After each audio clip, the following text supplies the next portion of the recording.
porque a partir desse momento a gente vai começar a falar coisas muito importantes do manejo para regiões com escassez de recurso hídrico, para regiões que estão com falta de chuva, tá bom? Vai ser muito útil para todos vocês, eu tenho certeza, independente da sua região estar chovendo agora ou não.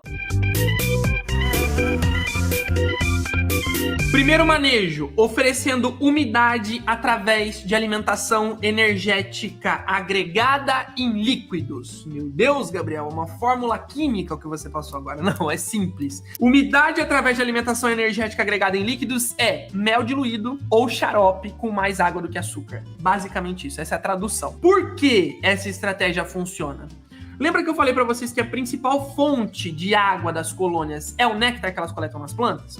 No caso de escassez desse néctar, elas não têm mais de onde tirar essa umidade, essa fonte principal de recursos. Elas têm que recorrer a outros. O que a gente pode fazer para resolver o problema é, de certa forma, mitigar, não é substituir, mas é mitigar essa falta de néctar oferecendo um composto próximo, que é justamente o xarope de água e açúcar ou o mel diluído. É um composto próximo do néctar, que tem uma grande concentração de água, mas também tem concentração do potencial energético, que é o açúcar que as abelhas utilizam para ter força de trabalho.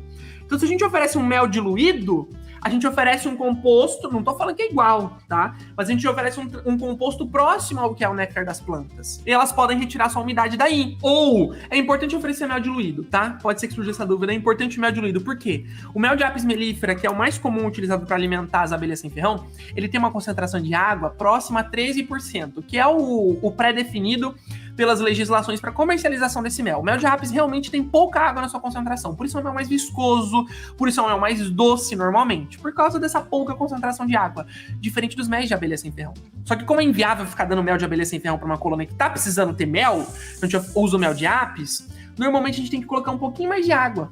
Porque se não colocar água, elas têm pouca água nesse mel para aproveitar. E pode ser que não usem muito. Se a gente agrega um pouco de água e dá esse mel diluído, como se fosse um xarope mesmo, bem líquido, aí elas têm de onde tirar água, tá? Agora, se não for mel que você está utilizando, se for xarope, faz o xarope da concentração para estímulo para a coleta de novembro. Lembra da aula passada que eu falei? Quem participou lembra. O xarope para estimular a coleta de néctar, que é o que se assemelha ao néctar, é justamente esse que a gente vai utilizar nesses casos. Tem mais água do que açúcar na composição. Ao invés de você fazer um xarope 50-50, né? Que é o código do xarope, que tem metade água, metade açúcar, você vai fazer um xarope 60-40. 60% água, 40% açúcar.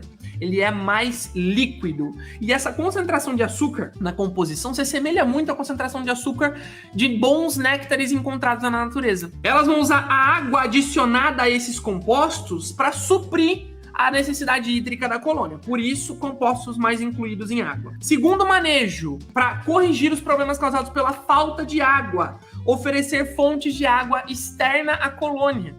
Não alimentação, fontes de água mesmo, água pura, limpa, cristalina, externa à colônia.